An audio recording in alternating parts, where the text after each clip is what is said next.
칭기스칸이라는 거대한 이름이 역사의 전면에 등장하기 전 우리가 몽골이라 부르는 그 대지는 인간이 살기에 가장 부적합한 지옥의 한 조각과도 같았습니다.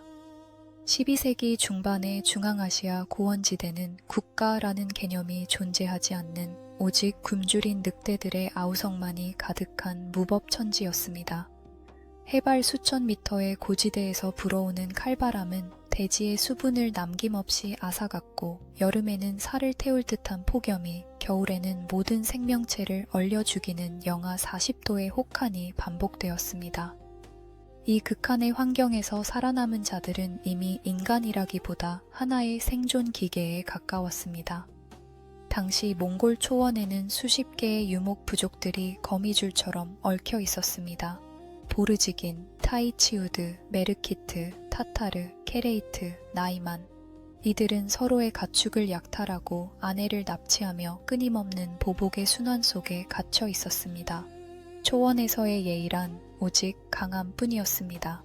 말을 탄 전사가 자신의 천막을 지키지 못하면 그날로 그의 재산과 가족은 다른 부족의 소유가 되었습니다. 어제의 친구가 오늘의 적이 되고 오늘의 형제가 내일 나를 죽이러 오는 곳. 이것이 12세기 몽골 초원의 유일하고도 잔인한 진리였습니다. 유목민들의 삶은 이동 그 자체였습니다.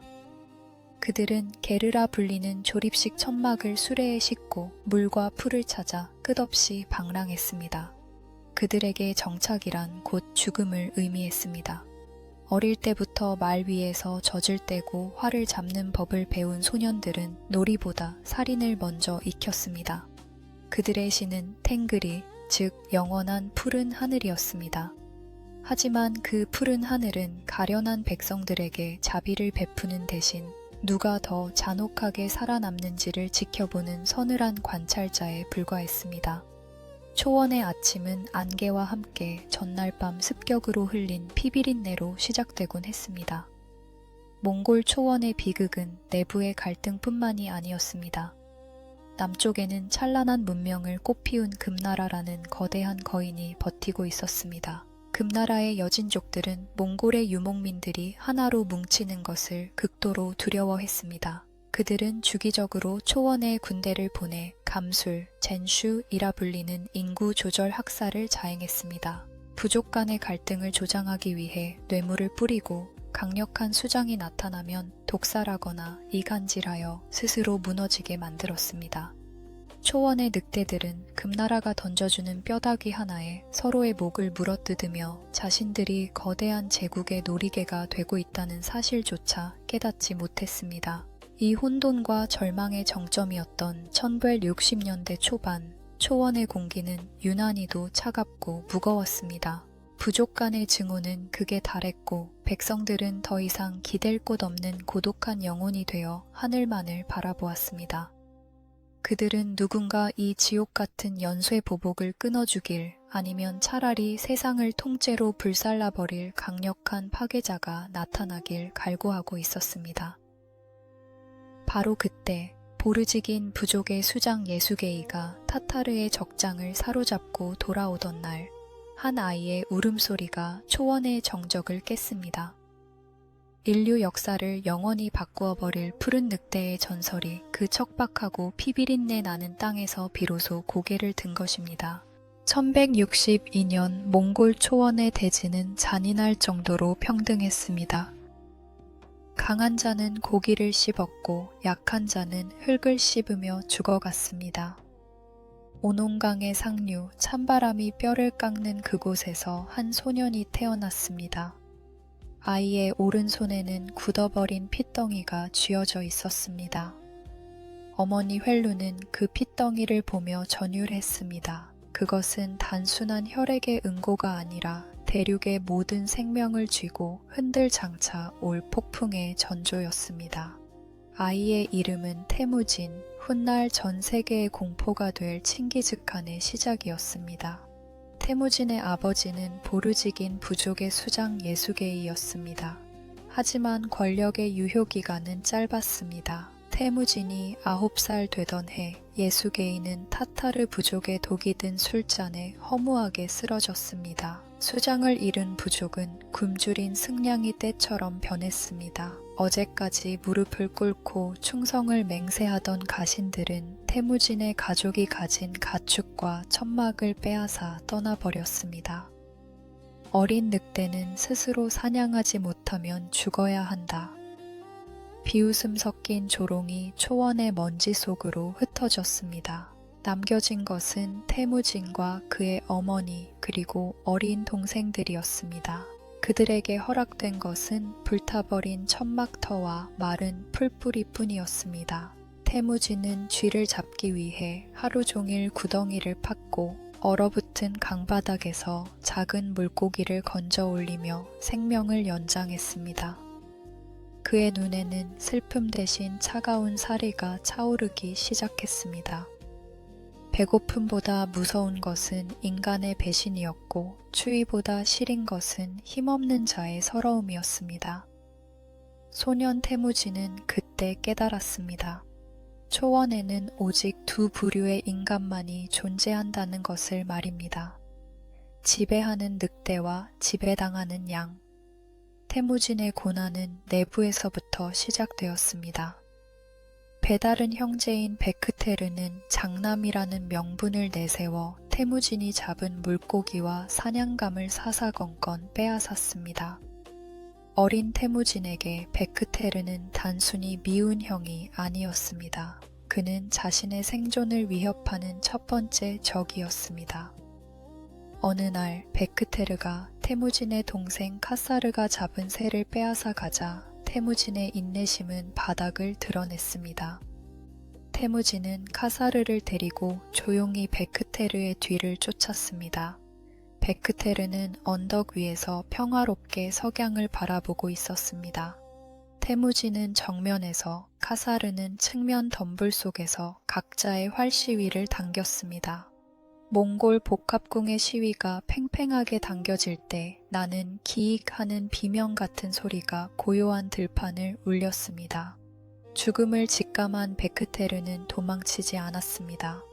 그는 가부좌를 틀고 앉아 단지 어린 동생들만은 살려달라고 부탁했습니다. 태무진의 화살이 베크테르의 가슴을 관통했고 카사르의 화살이 그의 등 뒤를 꿰뚫었습니다. 핏물이 대지를 적셨고 태무진은 눈 하나 깜짝하지 않고 형의 죽음을 지켜보았습니다. 어머니 벨루는 돌아온 아들의 손에 묻은 핏자국을 보며 절규했습니다. 너는 제 그림자를 씹어먹는 괴물이 되었구나. 하지만 태무진은 대답하지 않았습니다. 그에게 가족이란 지켜야 할 성역이었고 그 성역을 어지럽히는 자는 형제라 할지라도 도려내야 할 종양이었기 때문입니다. 이날 태무진은 소년의 허물을 벗고 공포를 다스리는 군주로 첫 발을 내디뎠습니다. 태무진이 청년이 되었을 때 그에게는 보르테라는 아름다운 아내가 있었습니다. 하지만 평화는 짧았습니다. 오래전 태무진의 아버지가 보르테의 가문에서 횃룬을 빼앗아온 것에 대한 복수로 메르키트 부족이 새벽의 안개를 뚫고 습격해 왔습니다. 말발굽 소리가 천둥처럼 대지를 흔들었고 불화살이 천막을 태웠습니다. 태무진은 말 한 마리에 몸을 싣고 필사에 탈출을 했지만 보르테는 끝내 적들의 손에 끌려갔습니다. 아내를 빼앗긴 남자는 초원에서 인간 이하의 취급을 받습니다. 태무진은 밤마다 자신의 무능함에 치를 떨며 대지를 긁었습니다. 그는 의형제 자무카와 아버지의 친구였던 옹칸을 찾아가 머리를 숙였습니다. 나의 아내를 되찾아 주십시오. 그 대가로 나의 목숨을 바치겠습니다.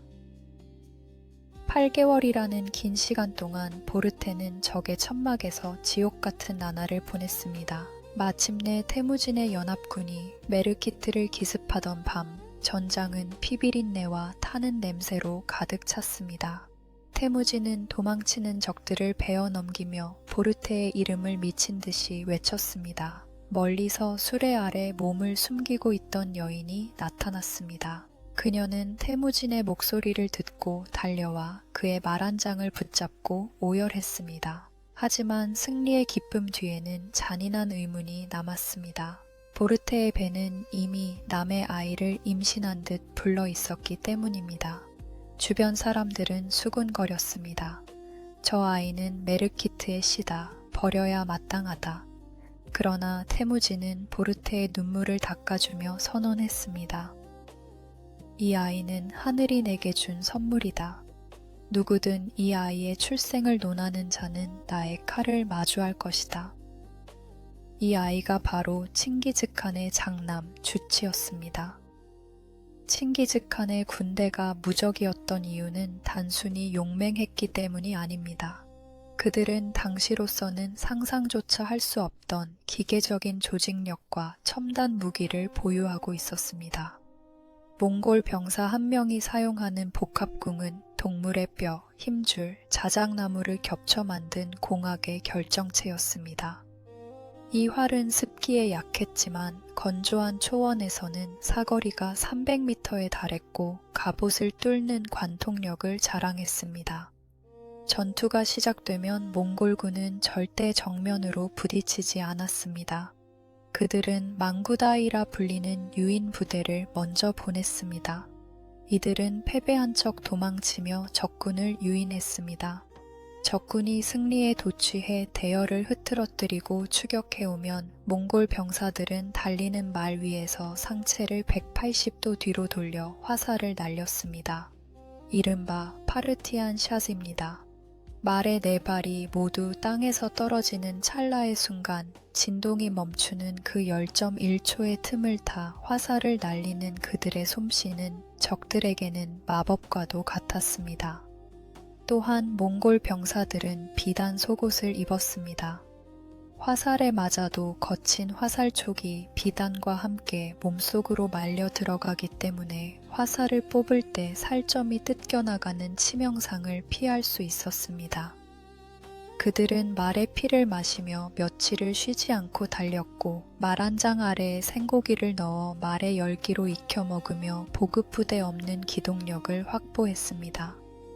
유럽의 기사들이 무거운 갑옷을 입고 쩔쩔맬 때 몽골군은 바람처럼 나타나 번개처럼 쏘고 안개처럼 사라졌습니다. 태무진의 가장 큰 라이벌은 아이러니하게도 그의 가장 절친한 친구이자 안다인 자무카였습니다.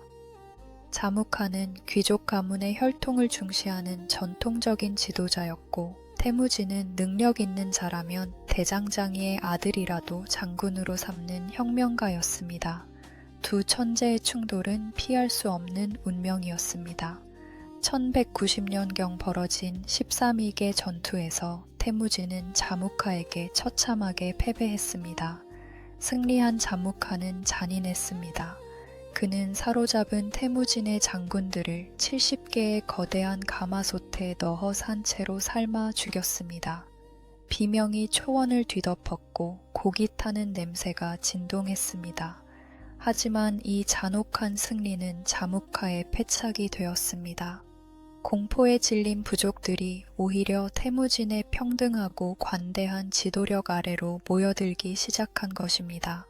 결국 1204년 두 사람은 마지막 결전을 벌였고 태무진은 자무카를 사로잡았습니다. 태무진은 친구에게 다시 손을 내밀었습니다. 다시 나의 안다가 되어 천하를 다스리자. 하지만 자무카는 고개를 저었습니다. 하늘에는 해가 하나고 땅에는 칸이 하나여야 한다.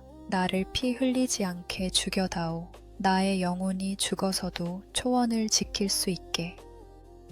태무진은 눈물을 흘리며 친구의 척추를 꺾어 피를 흘리지 않는 죽음을 선물했습니다. 자무카의 죽음과 함께 몽골 초원의 모든 부족은 칭기즈칸이라는 하나의 이름 아래 통합되었습니다. 1211년 칭기즈칸은 전군을 동원하여 남쪽을 향했습니다. 그의 앞을 가로막은 것은 수천 년 동안 중원을 지켜온 거대한 뱀 만리장성이었습니다. 금나라의 여진족들은 성벽 위에서 비웃었습니다. 말이나 타는 미개한 짐승들이 이 견고한 돌성을 어찌 넘겠느냐. 당시 금나라는 5천만 명의 인구와 100만 명의 대군을 보유한 초강대국이었고 몽골은 고작 10만 명의 기마대가 전부였습니다. 객관적인 전력으로는 계란으로 바위를 치는 격이었습니다. 하지만 칭기즈칸은 돌벽과 싸우지 않았습니다.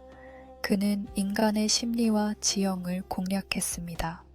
몽골군은 성벽의 가장 견고한 관문을 정면으로 돌파하는 대신 수천 리에 달하는 장성의 빈틈을 찾아 안개처럼 스며들었습니다. 그들은 첩보원들을 통해 성벽 뒤에 수비대가 보급 부족으로 굶주리고 있다는 사실을 알아냈고 황금이 든 자루를 흔들며 성문을 지키던 장군들을 매수했습니다. 성문을 열면 너의 가문은 황금 속에 잠길 것이요 거부하면 해골탑의 주춧돌이 될 것이다. 마침내 성문이 열리던 날 몽골 기마대는 비명조차 지를 틈을 주지 않고 장성 내부로 쏟아져 들어왔습니다. 말발굽 소리는 대지를 흔들었고 몽골군이 지나간 자리에는 오직 타오르는 불길과 시체의 악취만이 남았습니다. 금나라의 자존심이었던 만리장성은 칭기즈칸의 발 아래에서 한낱 낮은 담장으로 전락했습니다. 이제 중원의 기름진 평야는 몽골 늑대들의 사냥터가 되었습니다. 금나라 황제는 분노했습니다. 그는 정예병 40만 명을 소집하여 야호령이라는 험준한 고갯길에 배수진을 쳤습니다. 산등성이마다 금나라 병사들의 창끝이 숲을 이루었고 그들의 방패는 햇빛을 반사해 눈을 멀게 할 정도였습니다. 몽골군의 명장 무칼리와 제베는 칭기즈칸에게 건의했습니다. 적의 수는 구름처럼 많으나 지형이 좁아 그들의 힘이 하나로 모이지 못합니다. 우리의 화살로 저 산을 피로 적시겠습니다. 전투가 시작되자 몽골 기마대는 산비탈을 평지처럼 달렸습니다. 그들은 명적을 쏘아 올려 금나라 군대의 통신을 마비시켰습니다. 공중에서 울리는 기괴한 휘파람 소리에 금나라의 말들은 앞발을 들며 기수들을 떨어뜨렸습니다. 몽골군은 흩어지는 적들을 향해 비처럼 화살을 쏟아부었습니다. 금나라 군대는 서로 엉키고 설키며 계곡 아래로 굴러떨어졌습니다. 야호령의 좁은 길은 순식간에 시신으로 메워져 몽골 말들이 시체를 밟지 않고는 지나갈 수 없을 정도였습니다. 이날 금나라의 정예 40만 명 중 살아남은 자는 거의 없었습니다. 기록에 따르면 전투가 끝난 후 30년이 지나도록 야호령 들판에는 사람의 뼈가 하얗게 쌓여 있어 마치 눈이 내린 것 같았다고 합니다. 칭기즈칸은 이 전투를 통해 금나라의 군사적 척추를 완전히 꺾어버렸습니다. 이제 남은 것은 금나라의 심장, 대도, 즉 중도인 오늘날의 베이징 뿐이었습니다. 1214년 몽골군은 금나라의 수도 중도를 포위했습니다. 중도는 겹겹이 쌓인 성벽과 깊은 해자로 둘러싸인 난공불락의 요새였습니다. 공성 무기가 부족했던 초기 몽골군에게 성벽은 여전히 버거운 상대였습니다. 칭기즈칸은 성을 공격하는 대신 성으로 들어가는 모든 보급로를 차단했습니다. 그는 말했습니다. 성벽은 사람을 지키는 것이 아니라 사람을 가두는 감옥이 될 것이다. 포위가 몇 달째 이어지자 중도 내부는 지옥으로 변했습니다. 식량이 바닥나자 사람들은 말과 가죽 신발을 씹어 먹었고 결국에는 죽은 이웃의 살점을 뜯어먹는 인육의 대참극이 벌어졌습니다. 성 안에서는 매일같이 굶어 죽은 아이들의 시신이 산처럼 쌓여 나갔습니다. 칭기즈칸은 성 밖에서 풍성한 연회를 열어 고기 굽는 냄새를 성 안으로 날려 보냈습니다. 비참한 굶주림과 대비되는 기름진 고기 냄새는 금나라 군대의 사기를 완전히 분쇄했습니다. 금나라 황제는 결국 항복의 사절을 보냈습니다. 그는 자신의 공주와 수천 마리의 말, 그리고 막대한 양의 비단과 보물을 바치며 살려달라고 빌었습니다. 칭기즈칸은 보물 수레를 챙겨 북쪽으로 철군하는 척했습니다. 하지만 황제가 안심하고 수도를 남쪽의 개봉으로 옮기려 하자 칭기즈칸은 기다렸다는 듯 말머리를 돌렸습니다. 나를 속이려 한 자에게는 오직 죽음의 안식뿐이다. 중도를 다시 공격할 때 칭기즈칸은 인류 역사상 가장 잔인한 전술 중 하나인 하샤르를 본격적으로 사용했습니다.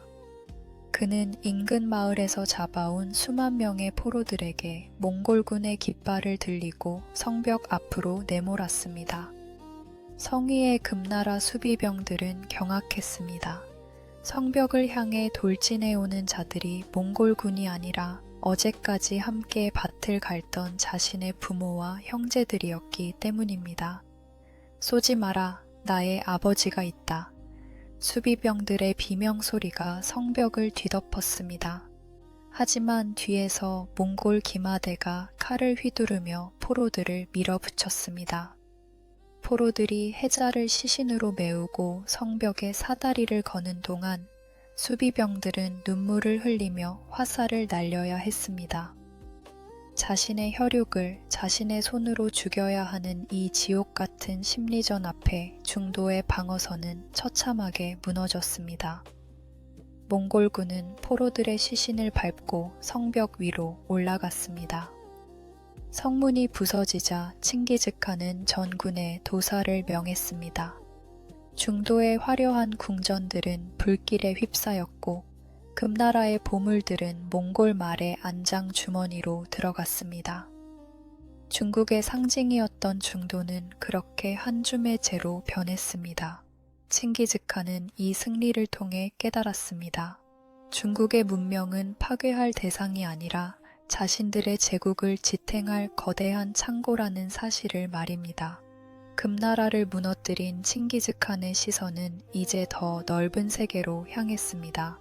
그는 정복한 땅의 기술자들을 죽이지 않았습니다. 화약을 만드는 자, 투석기를 설계하는 자, 글을 써서 행정을 보는 자들을 모두 자신의 참모로 삼았습니다. 몽골의 기동력에 중국의 공학 기술이 결합하자 칭기즈칸의 군대는 이제 신조차 막을 수 없는 절대적인 파괴신이 되었습니다. 그는 부하들에게 말했습니다. 사내의 가장 큰 즐거움은 적을 쳐부수고 그들의 재물을 빼앗으며 그들의 말을 타고 달리고 그들의 아내와 딸을 품에 안는 것이다. 이 잔혹한 야망은 몽골 기마대의 심장에 불을 질렀습니다. 그들은 이제 단순한 부족 간의 싸움이 아니라 세상의 모든 경계를 지워버리는 거대한 파도의 일부가 되었습니다. 북쪽의 추위와 남쪽의 풍요를 모두 맛본 늑대들은 이제 서쪽을 바라보았습니다. 그곳에는 평화로운 무역을 꿈꾸던 호라즘 제국이 있었습니다. 하지만 호라즘의 왕이 칭기즈칸이 보낸 사절의 수염을 태우는 순간 칭기즈칸의 분노는 지옥의 문을 열었습니다. 이제 인류 역사상 가장 피비린내 나는 복수극이 시작되려 하고 있었습니다. 1218년 칭기즈칸의 시선은 중원을 넘어 서쪽의 찬란한 이슬람 문명 호라즘 제국으로 향했습니다. 당시 호라즘은 오늘날의 이란, 우즈베키스탄, 아프가니스탄을 아우르는 거대한 강대국이었고 그 중심 도시들은 황금과 비단으로 넘쳐났습니다.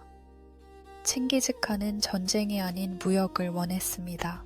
그는 450명의 무슬림 상인으로 구성된 거대한 사절단을 보내며 호라즘의 샤, 즉 왕 무함마드 2세에게 편지를 썼습니다.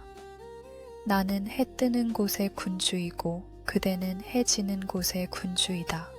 우리는 서로의 상인들이 자유로이 오가며 우호를 다지길 원한다. 하지만 호라즘의 국경 도시 오트라르의 성주 이날추크는 탐욕에 눈이 멀었습니다. 그는 칭기즈칸의 사절단을 간첩으로 몰아 전원 살해하고 그들이 가져온 막대한 보물을 가로챘습니다.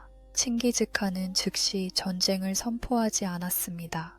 그는 마지막 자비를 베풀어 다시 3명의 사신을 보내 성주를 넘기라고 요구했습니다. 그러나 무함마드 2세는 치명적인 실수를 저지릅니다. 그는 칭기즈칸이 보낸 정사의 목을 베고 부사들의 수염을 태워 돌려보낸 것입니다. 수염을 생명처럼 여기던 유목민에게 이것은 목숨보다 무거운 모욕이었습니다. 소식을 접한 칭기즈칸은 홀로 산에 올랐습니다. 그는 사흘 밤낮을 먹지도 자지도 않고 영원한 푸른 하늘 탱그리에 기도했습니다. 그가 산을 내려왔을 때 그의 눈은 이미 인간의 것이 아니었습니다. 그것은 지옥에서 올라온 파괴신의 눈빛이었습니다. 그는 전군에 명했습니다. 호라즘이라는 이름이 세상의 어떤 지도에도 남지 않게 하라. 그 땅의 모든 숨쉬는 것은 나의 복수가 될 것이다. 1219년 가을 20만 명의 몽골 기마대가 서쪽으로 몰아쳤습니다. 호라즘의 무함마드 2세는 몽골군보다 2배나 많은 군대를 가졌으나 칭기즈칸의 위명에 겁을 먹고 군대를 여러 성에 분산 배치했습니다. 그는 몽골군이 험준한 산맥과 광활한 키질쿰 사막을 가로질러 오지는 못할 것이라 확신했습니다. 하지만 칭기즈칸에게 불가능이란 단어는 존재하지 않았습니다. 칭기즈칸은 본대를 이끌고 죽음의 땅이라 불리는 키질쿰 사막을 정면으로 돌파하기로 결정했습니다. 기록에 따르면 몽골 병사들은 말의 피를 마시며 갈증을 견뎠고 말 한 장 아래에 말린 고기를 넣어 천으로 익혀 먹으며 하루에 100km 이상을 주파했습니다. 모래 폭풍이 살점을 도려낼 듯 불어오고 낮에는 타오르는 태양이 밤에는 뼈를 얼리는 추위가 엄습했으나 늑대의 군단은 멈추지 않았습니다. 무함마드 2세가 후방의 안전한 도시라 믿었던 부하라의 성벽 앞에 칭기즈칸의 군대가 신기루처럼 나타났을 때 호라즘 제국 전체는 경악에 빠졌습니다. 그것은 군대의 이동이 아니라 하늘이 내린 천벌과도 같은 속도였습니다. 사막을 건너온 몽골 말들의 갈기에는 모래먼지가 가득했고 병사들의 눈에는 굶주린 늑대의 광기가 서려 있었습니다. 1220년 2월 중앙아시아의 학문과 종교의 중심지 부하라가 몽골군 앞에 무릎을 꿇었습니다. 성문을 열고 들어온 칭기즈칸은 말을 탄 채 이슬람 사원인 모스크 한복판으로 들어갔습니다. 그는 경전을 짓밟고 곡식 창고에 말을 묶었습니다. 공포에 질린 부하라의 귀족과 종교 지도자들을 모아놓고 칭기즈칸은 역사상 가장 소름 끼치는 연설을 남깁니다. 너희들이 큰 죄를 짓지 않았다면 신께서 나 같은 벌을 너희에게 보내지 않았을 것이다. 나는 신이 너희에게 보낸 채찍이다. 이 말은 부하라 전역의 죽음의 선고가 되었습니다.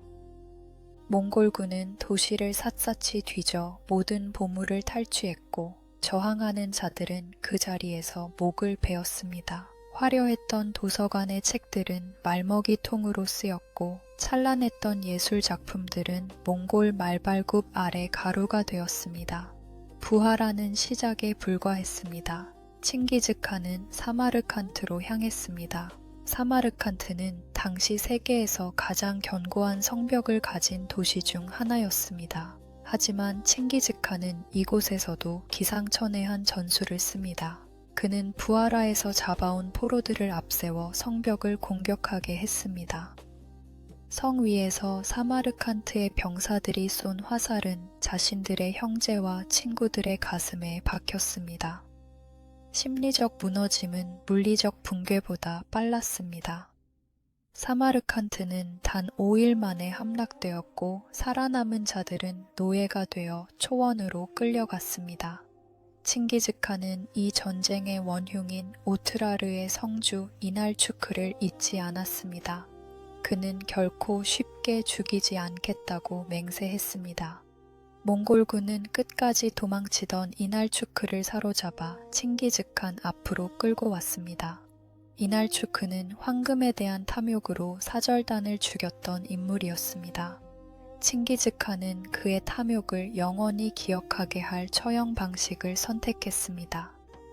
그는 이날추크를 묶어놓고 그가 보는 앞에서 은을 녹였습니다. 끓어오르는 은물은 태양보다 뜨겁게 빛났습니다. 칭기즈칸은 부하들에게 명하여 그 뜨거운 은물을 이날추크의 두 눈과 귀에 천천히 부었습니다. 비명은 끓어오르는 금속 소리에 묻혔고 이날추크의 육신은 그가 그토록 갈망하던 금속과 하나가 되어 굳어갔습니다. 이것은 칭기즈칸식의 정의였습니다. 눈이 멀어 보물을 탐했으니 이제 영원히 은빛 속에 갇혀 있으라. 복수는 거기서 멈추지 않았습니다. 칭기즈칸은 오트라르의 모든 주민을 학살한 뒤 도시의 물줄기를 돌려 오트라르를 거대한 늪지로 만들어버렸습니다. 한때 번영했던 무역도시는 지도에서 완전히 지워졌고 그곳에는 오직 독수리들의 울음소리만이 남았습니다. 칭기즈칸은 모욕을 준 자의 가문뿐만 아니라 그가 밟고 서 있던 땅 자체를 징벌한 것입니다. 호라즘의 왕 무함마드 2세는 수도를 버리고 도망쳤습니다. 그는 몽골군이 자신을 잡으러 오지 못할 것이라 생각했습니다. 하지만 칭기즈칸은 자신의 가장 유능한 사냥개인 제베와 수부타이에게 명했습니다. 지구 끝까지 쫓아가서 그놈의 목을 가져오라. 그가 하늘로 솟으면 발목을 잡고 땅으로 꺼지면 머리채를 잡아라. 제베와 수부타이가 이끄는 2만 명의 기마대는 무함마드 2세를 추격하며 카스피해를 따라 미친 듯이 달렸습니다. 그들은 하루에 3마리의 말을 갈아타며 쉬지 않고 추격했습니다. 무함마드 2세는 잠시라도 쉬려 하면 등 뒤에서 몽골군의 말발굽 소리가 들려오는 공포에 시달렸습니다.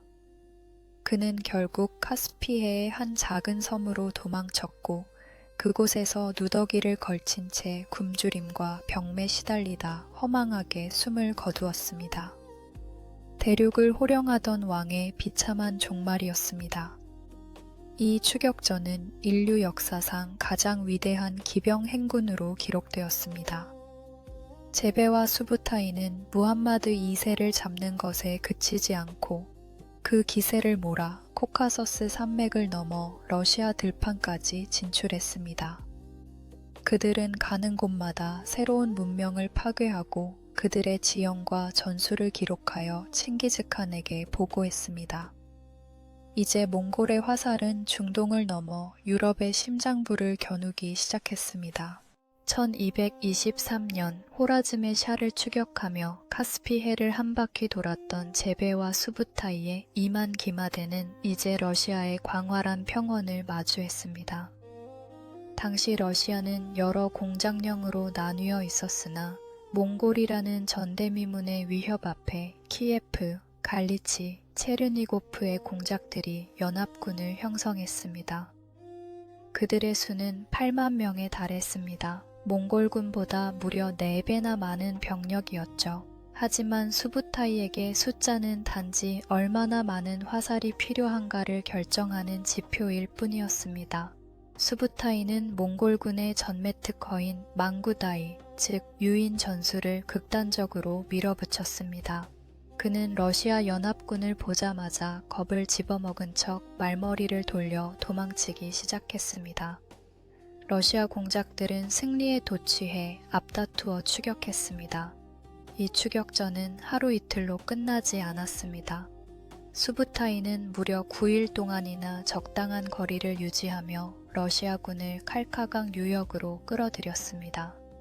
9일 동안 무거운 갑옷을 입고 달린 러시아 병사들과 말들은 지칠 대로 지쳐 대열이 길게 늘어지고 말았습니다. 1223년 5월 31일 마침내 칼카강의 좁은 지형에 도달하자 수부타이는 멈춰 섰습니다. 그는 깃발을 흔들어 전군의 방역을 명했습니다. 도망치던 늑대들이 순식간에 굶주린 맹수로 돌변하는 순간이었습니다. 대열이 무너진 채 흩어져 있던 러시아군은 몽골 기마대의 정교한 포위망 속에 갇혔습니다. 몽골의 기마 궁수들은 지친 적들을 향해 소름 끼치는 휘파람 소리를 내는 명적을 날렸습니다. 화살은 러시아 병사들의 눈과 목을 정확히 꿰뚫었습니다. 8만 명의 연합군은 강물에 피를 뿌리며 괴멸되었습니다. 전투에서 승리한 뒤 수부타이는 사로잡은 러시아 공작들을 처리하는 방식에서 몽골식의 기괴하고도 잔혹한 유머를 보여주었습니다.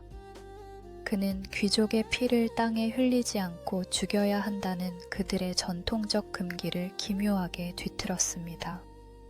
몽골군은 항복한 공작들을 바닥에 눕히고 그 위에 거대한 나무 판자를 깔았습니다. 그리고 그 판자 위에서 몽골 장군들은 승리를 축하하는 거대한 연회를 열었습니다. 판자 위에서는 몽골 병사들이 춤을 추고 독한 술을 마시며 노래를 불렀습니다. 하지만 판자 아래에서는 러시아의 공작들이 몽골군의 무게와 말들의 발길질에 눌려 뼈가 으스러지는 고통을 겪고 있었습니다. 비명은 연회 음악 소리에 묻혔고 공작들은 서서히 숨이 막혀 질식사했습니다. 피는 땅에 흐르지 않았지만 그들의 생명은 가장 비참한 방식으로 꺼져갔습니다. 이 소름 끼치는 소식은 러시아 전역에 퍼졌고 이후 수백 년 동안 러시아는 몽골의 통치 아래 숨죽여야 했습니다. 이른바 타르타르의 멍해가 시작된 것입니다. 칭기즈칸 사후 그의 아들 오고타이 칸은 수부타이에게 유럽 원정을 명했습니다. 1941년 몽골군은 이제 폴란드와 헝가리로 쏟아져 들어갔습니다. 유럽인들은 이들이 어디서 왔는지조차 몰랐습니다. 그들은 몽골군을 지옥에서 올라온 자들이라는 뜻으로 타르타르라 부르며 신에게 구원을 기도했습니다. 유럽의 자랑인 철갑 기사단은 자신들의 무거운 갑옷과 긴 창이 이 미개해 보이는 유목민들을 손쉽게 짓밟을 것이라 확신했습니다. 하지만 몽골군은 유럽의 전쟁 문법을 완전히 무시했습니다. 그들은 개별 기사의 용맹함보다는 집단의 유기적인 움직임을 중시했습니다. 몽골 병사들은 말 위에서 잠을 자고 말의 젖과 피를 마시며 하루에 100km를 이동했습니다. 유럽의 군대가 보급품을 챙기느라 며칠을 허비할 때 몽골군은 이미 적진의 뒤에 나타나 마을을 불태우고 있었습니다. 그것은 인간의 군대가 아니라 대지를 집어삼키는 거대한 자연재해와도 같았습니다. 유럽의 군주들은 패닉에 빠졌습니다. 폴란드의 헨리크 2세는 튜턴 기사단과 템플 기사단을 포함한 전 유럽의 정예병들을 소집했습니다. 그들은 레그니차 평원에서 몽골군과 마주했습니다. 이것은 인류사에서 가장 극명한 대조를 이루는 두 문명의 충돌이었습니다.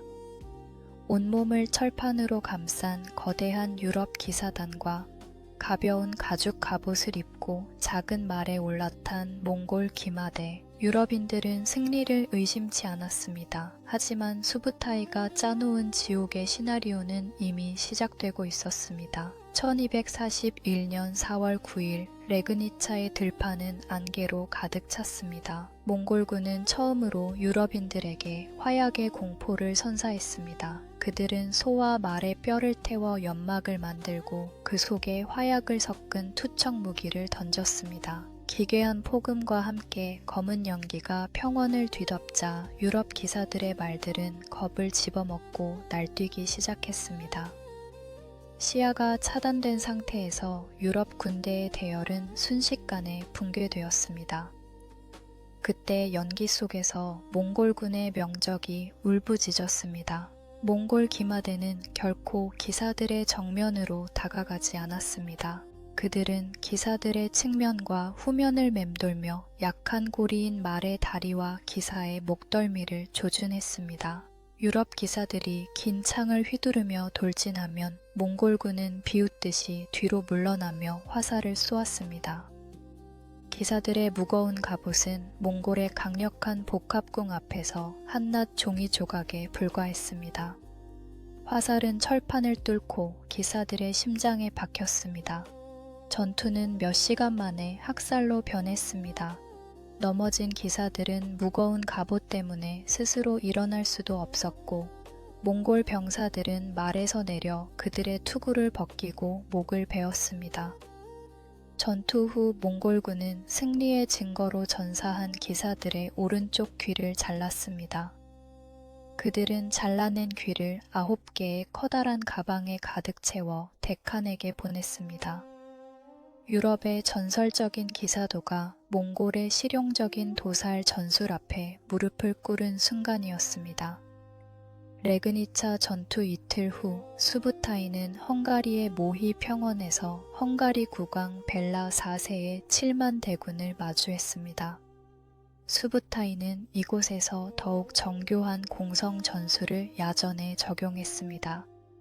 그는 강 건너편에 투석기를 배치하여 돌과 화염병을 날려 헝가리군의 진영을 불바다로 만들었습니다. 강을 건너려는 헝가리군에게는 몽골의 궁수들이 쉴 새 없이 화살을 퍼부었습니다. 수부타이는 적군을 완전히 포위하지 않고 일부러 한쪽 방향을 열어두었습니다. 절망에 빠진 헝가리 병사들은 그 열린 틈으로 필사적으로 도망치기 시작했습니다. 하지만 그것은 수부타이가 설계한 죽음의 통로였습니다. 도망치느라 대열을 버리고 등을 보인 병사들은 몽골 기마대에게 가장 쉬운 사냥감이었습니다. 몽골군은 며칠 동안 도망치는 적들을 추격하며 마치 사냥을 하듯 그들을 도륙했습니다. 이 전투로 헝가리 인구의 절반이 사라졌으며 유럽 전체는 몽골의 발굽 아래 놓이게 되었습니다. 전 유럽은 이제 멸망만을 기다리고 있었습니다. 몽골군이 빈과 로마로 진격하려던 찰나 본국에서 데칸 오고타이가 사망했다는 소식이 전해졌습니다. 칭기즈칸이 세운 법에 따라 새로운 데칸을 뽑기 위해 몽골의 장군들은 말머리를 돌렸습니다. 유럽은 그렇게 기적적으로 살아남았습니다. 하지만 몽골군이 남긴 공포의 기억은 800년이 지난 지금까지도 유럽의 역사 속에 서늘한 전설로 남아 있습니다. 1258년 칭기즈칸의 손자 훌라군은 15만 명의 대군을 이끌고 이슬람 문명의 심장부인 바그다드로 향했습니다. 당시 바그다드는 아바스 왕조의 수도이자 수백 년간 인류의 지식을 모아온 지혜의 집이 있는 곳이었습니다. 칼리프 알 무스타심은 몽골군의 위협을 과소평가했습니다. 그는 성벽 안에서 화려한 연회를 즐기며 몽골의 항복 권고를 무시했습니다. 하지만 훌라군은 칭기즈칸의 피를 이어받은 잔혹한 정복자였습니다. 그는 중국에서 데려온 공학자들을 동원해 거대한 투석기 군단을 배치했습니다. 바그다드의 성벽은 몽골의 투석기가 날린 거대한 돌덩이들 앞에 한낱 흙담처럼 무너져 내렸습니다. 성 안으로 쏟아져 들어온 몽골군은 7일 동안 도시 전체를 도살장으로 만들었습니다. 기록에 따르면 당시 학살된 사람들의 시신이 너무 많아 티그리스 강물은 핏빛으로 변해 흘렀습니다. 더욱 비극적인 것은 지혜의 집에 보관되어 있던 수십만 권의 고대 희귀 서적들이 모두 강물에 던져진 사건이었습니다. 학자들의 피와 수천 권의 책에서 나온 먹물이 섞여 티그리스 강은 검고 붉은 기괴한 색으로 물들었습니다. 이슬람 황금 시대의 종말이자 인류 지식의 거대한 퇴보가 일어난 순간이었습니다. 훌라군은 칼리프 알 무스타심에게도 몽골식의 잔혹한 예우를 갖추었습니다. 그는 귀한 신분의 피를 땅에 흘려서는 안 된다는 명목으로 칼리프를 양탄자에 말아 그 위를 몽골 기마대가 밟고 지나가게 했습니다. 칼리프의 뼈가 으스러지는 소리가 양탄자 너머로 들려올 때 아바스 왕조의 500년 역사는 영원히 끝이 났습니다. 이후 훌라군은 서남아시아를 다스리는 일칸국을 세우고 중동 전체를 몽골의 영향권 아래 두었습니다. 중원에서는 칭기즈칸의 또 다른 손자 쿠빌라이 칸이 대륙의 완전한 통일을 꿈꾸고 있었습니다. 그의 앞을 가로막은 것은 남송의 마지막 보루인 양양성이었습니다. 양양은 한수를 끼고 있는 천혜의 요새로 성벽이 높고 해자가 넓어 몽골 기마대가 도저히 접근할 수 없는 곳이었습니다. 몽골군은 무려 5년 동안 이 성을 포위했으나 남송의 저항은 완강했습니다. 성 안의 백성들은 쥐를 잡아먹으며 버텼고 수비병들은 몽골의 화살비를 온몸으로 막아냈습니다. 쿠빌라이는 인내심의 한계를 느꼈습니다. 그는 일칸국에 있던 이슬람 기술자들인 알라우딘과 이스마일을 불러들였습니다.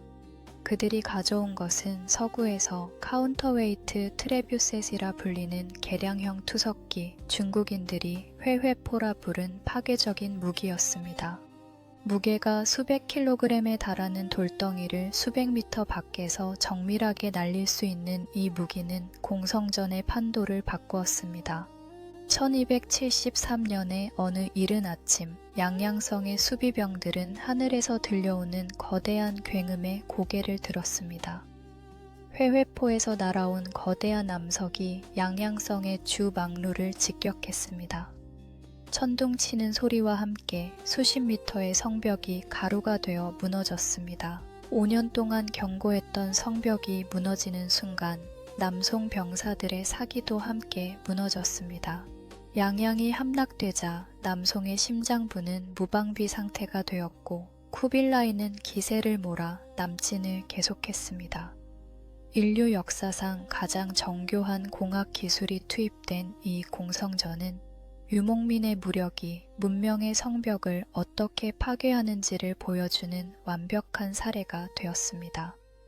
1279년 남송의 마지막 잔존 세력은 광동성 애산의 바다 위로 도망쳤습니다. 그들에게는 철천척이 넘는 전함이 있었으나 몽골군인 원나라 군대의 수전 기술은 이미 중국 해군을 압도하고 있었습니다. 몽골의 장군 장홍범은 남송의 함대를 받아 한가운데에 가두고 화공을 퍼부었습니다. 배들이 불길에 휩싸이자 바다는 지옥의 용광로처럼 타올랐습니다. 남송의 재상 육수부는 제국의 운명이 다했음을 깨달았습니다. 그는 8살 어린 황제 조병을 등에 업었습니다. 어린 황제는 겁에 질려 떨고 있었지만 육수부는 담담하게 말했습니다. 국가는 망해도 황제는 모욕을 당해서는 안 됩니다. 그는 황제와 함께 차가운 밤바다로 몸을 던졌습니다. 이를 지켜본 10만 명의 남송 신하와 백성들도 뒤를 이어 바다에 투신했습니다. 다음 날 아침 애산의 바다에는 수만 구의 시신이 떠올라 물결조차 흐르지 못할 정도였다고 기록되어 있습니다. 이로써 칭기즈칸이 시작했던 중국 정복 전쟁은 손자 쿠빌라이 대에 이르러 70년 만에 마침표를 찍었습니다. 쿠빌라이는 이제 자신을 단순한 몽골의 칸이 아닌 중국의 천자이자 대원제국의 황제로 선포했습니다. 몽골은 이제 초원의 방랑자가 아니라 세상의 모든 보화와 지식을 통제하는 거대한 시스템이 되었습니다. 쿠빌라이 칸의 야망은 대륙에서 멈추지 않았습니다. 그의 시선은 이제 바다 건너 동쪽의 섬나라 일본을 향했습니다. 1274년 여몽연합군인 고려와 몽골 3만 명은 900여 척의 전함을 이끌고 하카타만에 상륙했습니다. 이곳에서 몽골군은 자신들만큼이나 독특한 전쟁 철학을 가진 사무라이들과 마주하게 되었습니다. 전투의 시작은 사무라이들에게 큰 충격이었습니다. 일본의 사무라이들은 적과 마주하면 가문의 이름을 외치고 1대1 결투를 신청하는 이치부츠 예법을 고수했습니다. 사무라이 한 명이 소리쳤습니다. 나는 가마쿠라의 무사 가문의 누구다. 나와 정정당당히 맞서자. 하지만 몽골군에게 그것은 이해할 수 없는 기행에 불과했습니다. 몽골군은 이름을 외치는 사무라이를 향해 비웃듯이 화살 세례를 퍼부었고 처음 보는 화약 무기인 철포를 던졌습니다. 굉음과 함께 터지는 철포는 사무라이들의 말을 놀라게 했고 대열을 순식간에 붕괴시켰습니다. 몽골군은 또한 밀집 방진을 짜서 조직적으로 움직였습니다. 개별 무용을 뽐내던 사무라이들은 몽골군의 유기적인 협동 전술에 속수무책으로 당했습니다. 일본도는 예리했으나 몽골의 가죽 갑옷은 화살에 강했고 그들의 곡도는 보병 전투에서 파괴적이었습니다. 사무라이들은 밤마다 작은 배를 타고 적선에 침투하는 게릴라전으로 맞섰으나 전력의 차이는 극명했습니다. 그러나 두 차례의 원정 모두 거대한 태풍인 카미카제가 불어닥치며 몽골 함대를 침몰시켰습니다. 자연의 힘이 몽골의 불패 신화를 멈춰 세운 것입니다. 사무라이들은 비록 살아남았으나 몽골군이 보여준 집단 전술과 화약의 힘은 이후 일본의 전쟁 역사를 영원히 바꾸어 놓았습니다.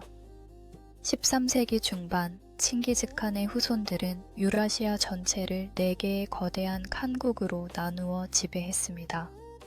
쿠빌라이의 원나라는 동아시아를, 훌라구의 일칸국은 서남아시아를, 차가타이 가문의 차가타이 칸국은 중앙아시아를, 그리고 주치의 후예들이 세운 킵차크 칸국은 러시아와 동유럽을 지배했습니다.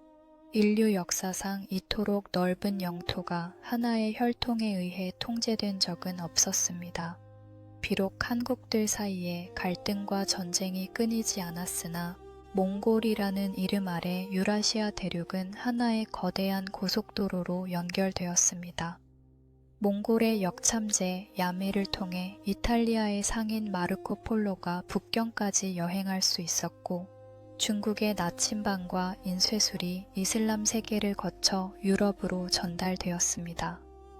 칭기즈칸은 피로 세상을 씻어냈지만 그의 후손들은 그 피의 대지 위에 문명의 교량들을 놓았습니다. 오늘날 우리가 누리는 글로벌 통상과 정보 교류의 원형은 800년 전 푸른 늑대의 후예들이 닦아놓은 말발굽 자국 위에 세워진 것입니다. 제국은 언젠가 무너지기 마련이지만 칭기즈칸이 만든 하나의 세계라는 개념은 인류의 유전자 속에 영원히 각인되었습니다. 그는 단순히 땅을 뺏은 자가 아니라 지구라는 행성의 경계를 처음으로 지워버린 설계자였습니다. 몽골 기마대가 유라시아를 피로 씻어낼 수 있었던 가장 강력한 도구는 그들의 손에 쥐어진 작은 활이었습니다. 길이는 1m 남짓으로 작았지만 그 파괴력은 유럽의 장궁을 압도했습니다.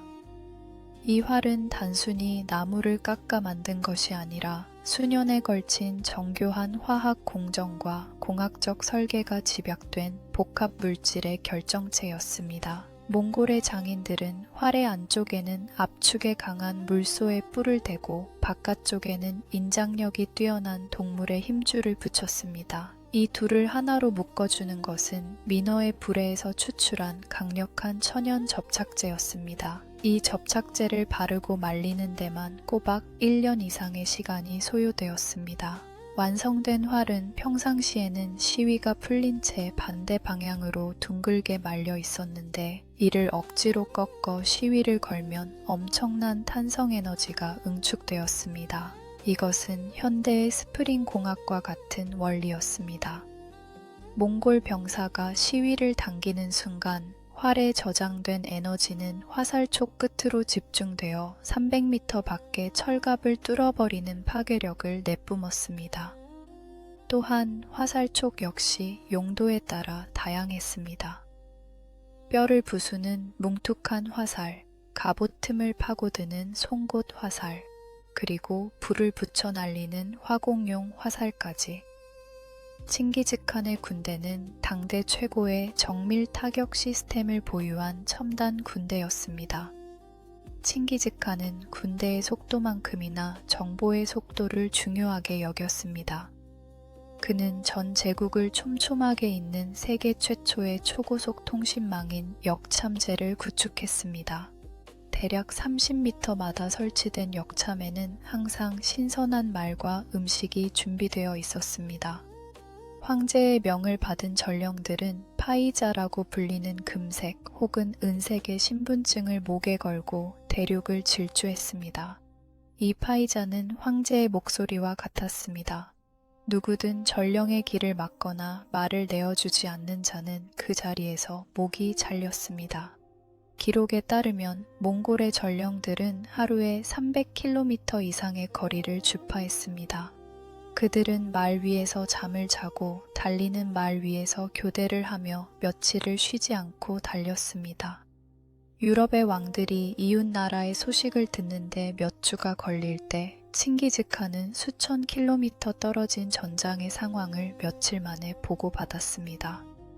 이 역참제는 단순히 명령을 전달하는 통로가 아니었습니다. 상인과 여행자들의 정보를 수집하는 거대한 첩보 네트워크였으며 제국 전체를 하나로 묶는 혈관이었습니다. 하지만 이 효율적인 길은 훗날 몽골 제국을 무너뜨리는 치명적인 동로가 되기도 했습니다. 1340년대 몽골 킵차크 한국의 군대는 크림반도의 무역 거점인 카파를 포위했습니다. 제노바 상인들이 지키는 이 성은 난공불락이었습니다. 공성전이 길어지던 중 몽골군 진영에 원인 모를 병마가 덮쳤습니다. 병사들은 고열에 시달리다 온몸에 검은 반점이 생기며 죽어갔습니다. 후에 흑사병이라 불리게 될 공포의 질병이었습니다. 하지만 몽골군은 여기서 멈추지 않았습니다. 그들은 죽어가는 동료의 시신을 거대한 투석기에 실어 카파 성 안으로 날려보냈습니다. 하늘에서 썩어가는 시신들이 비처럼 쏟아졌습니다. 성 안의 제노바 상인들은 경악했습니다. 부패한 시신의 악취와 함께 병균은 좁은 성 안으로 급속히 퍼져나갔습니다. 이것은 기록으로 남은 인류 역사상 최초의 의도적인 생화학전이었습니다. 공포에 질린 제노바 상인들은 배를 타고 이탈리아로 도망쳤습니다. 그들이 탄 배에는 몽골의 시신에서 옮겨온 벼룩과 쥐들이 숨어 있었습니다. 몽골의 화살이 닿지 못했던 유럽의 심장부는 그렇게 몽골이 퍼뜨린 보이지 않는 적에 의해 멸망의 길로 접어들었습니다. 칭기즈칸이 닦아놓은 완벽한 역참제와 무역로는 역설적으로 흑사병의 완벽한 고속도로가 되었습니다. 중앙아시아의 초원에서 시작된 병균은 몽골 군단과 상인들의 행렬을 타고 동쪽으로는 원나라의 대도시를, 서쪽으로는 유럽의 항구들을 덮쳤습니다. 칼과 활로는 단 한 번도 지지 않았던 불패의 몽골군도 보이지 않는 살인마 앞에서는 무력했습니다. 제국의 인구는 급감했고 무역은 중단되었습니다. 역참마다 신선한 말을 공급하던 농촌은 폐허가 되었고 칸의 명령을 전달하던 전령들은 길 위에서 피를 토하며 쓰러졌습니다. 정보와 물자가 끊기자 거대한 제국의 마디마디가 썩어 들어가기 시작했습니다. 사람들은 이 재앙이 칭기즈칸이 너무 많은 피를 흘린 것에 대한 하늘의 심판이라며 공포에 떨었습니다. 팍스 몽골리카, 즉 몽골의 평화가 가져온 문명의 연결은 전 인류의 3분의 1을 죽음으로 몰아넣은 대재앙의 매개체가 되었습니다. 최근의 과학적 조사에 따르면 칭기즈칸의 급격한 성장은 우연한 기후의 행운도 한몫했습니다. 1200년대 초반 몽골 초원은 이례적으로 따뜻하고 습한 기후가 지속되었습니다. 풍부한 풀은 수십만 마리의 말들을 살찌웠고 이는 곧 몽골군의 압도적인 기동력으로 이어졌습니다. 하지만 14세기에 접어들며 기후는 다시 차갑고 건조하게 변했습니다. 소빙하기의 시작이었습니다. 초원은 메말랐고 말들은 굶주렸습니다. 기동력을 잃은 몽골 기마대는 정주 문명의 보병 전술과 화포 부대에 밀리기 시작했습니다. 북쪽의 추위를 피해 세워졌던 남쪽의 제국들은 농민 반란과 내부 권력 다툼으로 휘청거렸습니다. 칭기즈칸이 세운 법령과 질서는 이제 낡은 유물이 되었고 각 한국은 서로에게 칼을 겨누며 분열했습니다. 인류 역사상 가장 거대했던 거인은 외부의 적이 아니라 보이지 않는 병균과 변해버린 대지의 기운에 의해 서서히 쓰러져 가고 있었습니다. 몽골 제국이 조각나던 혼란의 시기, 중앙아시아에서는 스스로를 칭기즈칸의 후예라 칭하는 또 다른 괴물이 등장합니다. 바로 절름발이 티무르였습니다. 그는 칭기즈칸의 정복 방식을 그대로 답습하여 다시 한번 대륙을 공포로 몰아넣었습니다. 그는 정복하는 도시마다 수만 명의 해골을 쌓아 거대한 탑을 만들었습니다. 그것은 칭기즈칸이 보여주었던 심리전의 극단적인 형태였습니다. 티무르는 무너져가던 차가타이 칸국의 폐허 위에서 새로운 제국을 세웠고 인도의 델리부터 오스만 제국의 앙카라까지 유린했습니다. 하지만 그는 칭기즈칸이 가졌던 관용과 시스템은 물려받지 못했습니다. 그의 정복은 오직 파괴를 위한 파괴였고 그가 죽자마자 그가 세운 제국도 연기처럼 사라졌습니다. 티무르의 광기는 몽골 제국이 남긴 마지막 불꽃이었으며 동시에 위대한 유목 제국 시대의 완전한 종말을 고하는 장례식이기도 했습니다. 이제 세상은 칼과 화살의 시대에서 총과 대포의 시대로 말의 속도에서 돛의 속도로 넘어가고 있었습니다. 대륙을 지배하던 기마 민족의 시대가 저물고 바다를 지배하는 해양 세력의 시대가 밝아오고 있었습니다. 하지만 그 모든 변화의 중심에는 여전히 칭기즈칸이 닦아놓은 연결이라는 유산이 살아 숨쉬고 있었습니다. 칭기즈칸이라는 거대한 산을 만든 주춧돌은 그의 어머니 횃룬이었습니다. 그녀는 단순히 자애로운 어머니가 아니었습니다.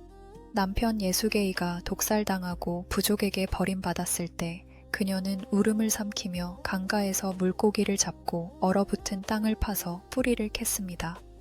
횃룬은 어린 태무진의 눈 속에 맺힌 두려움을 발견할 때마다 채찍보다 매서운 말로 그를 다스렸습니다. 우리가 버림받은 것은 힘이 없어서가 아니라 단결하지 않았기 때문이다. 그녀는 아들들에게 5대의 화살 묶음을 건네며 협동의 가치를 뼛속까지 각인시켰습니다.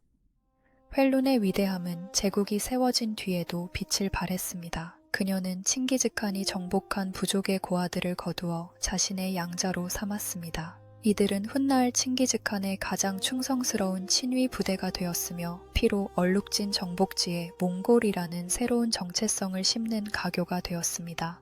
횃룬은 전쟁터로 나가는 아들의 옷자락을 붙잡는 대신 그가 정복한 땅을 어떻게 통치하고 화합시켜야 하는지를 가르친 제국의 진정한 설계자였습니다. 칭기즈칸이 세상의 법인 자사를 만들 때 그 근간이 된 도덕적 엄격함은 모두 어머니의 가르침에서 나온 것이었습니다. 칭기즈칸에게 보르테는 평생의 연인이자 가장 신뢰하는 정치적 동반자였습니다.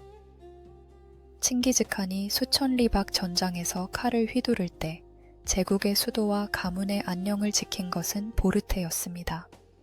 그녀는 칭기즈칸이 내리는 모든 중대한 결정에 영향력을 행사했습니다. 어느 날 칭기즈칸의 샤먼이었던 코코추가 황제의 권위에 도전하며 가문 내부를 이간질하려 하자 보르테는 단호하게 남편을 설득했습니다. 집안의 불길을 잡지 못하면 밖의 적을 어찌 막겠습니까? 그녀의 조언에 따라 칭기즈칸은 자신의 권위를 위협하던 샤먼을 제거하고 가문의 질서를 바로잡았습니다. 보르테는 또한 주치의 출생 미스터리라는 평생의 짐을 품고 살았습니다. 메르키트 부족에게 납치되었다 돌아온 뒤 낳은 아들 주치를 두고 세상이 수군거릴 때 그녀는 침묵으로 그 고통을 견뎌냈습니다. 하지만 그녀의 존재감 자체가 주치를 보호하는 거대한 성벽이 되었습니다. 칭기즈칸이 다른 후궁들에게서 낳은 수많은 자식 중 오직 보르테의 네 아들만이 제국의 정통 후계자로 인정받은 것은 그녀가 제국 내에서 가졌던 압도적인 위상을 보여줍니다. 보르테는 칭기즈칸의 정복이 단순한 약탈이 아닌 국가라는 시스템으로 남을 수 있게 만든 내조의 정점이었습니다. 칭기즈칸은 자신의 아들들에게는 군대를 주었지만 자신의 딸들에게는 국가를 주었습니다. 이른바 딸들의 전술입니다. 그는 주변 강대국의 왕들에게 자신의 딸들을 시집 보냈습니다. 하지만 조건은 가혹했습니다. 부마가 된 왕들은 기존의 아내들을 모두 내쫓아야 했고 몽골의 전쟁터에 가장 앞장서서 참전해야 했습니다. 왕들이 전쟁터에서 전사하면 칭기즈칸의 딸들이 그 나라의 통치권을 고스란히 물려받았습니다. 이 영리한 정복자는 딸들을 이용해 제국의 국경을 지키는 완벽한 방어막을 구축했습니다. 칭기즈칸의 딸들은 아버지가 정복 전쟁에 전념할 수 있도록 후방의 안전을 책임졌으며 몽골의 법과 문화를 피지배층에게 전파하는 선교사 역할을 했습니다. 역사학자들은 칭기즈칸의 정복이 유지될 수 있었던 핵심 비결로 이 딸들의 제국을 꼽습니다. 그들은 단순히 정략 결혼의 희생양이 아니라 유라시아 대륙의 판도를 흔들었던 여걸들이었습니다.